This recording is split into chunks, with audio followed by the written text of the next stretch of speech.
sido un año apasionante, pero más allá de eso, lo que no se mide no se puede mejorar.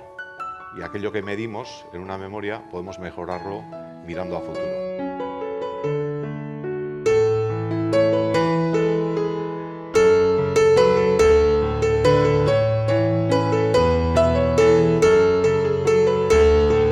Neurtzen ez dena ezin da hobetu, baino datu hauek borobiltzeko ere garrantzitsua iruditzen zait azpimarratzea liburutegietan maileguari dagokionez 5% hazkundea izan dugula, horrek justifikatzen du adibidez liburuka bezalako proiektuak pena merezi dutela.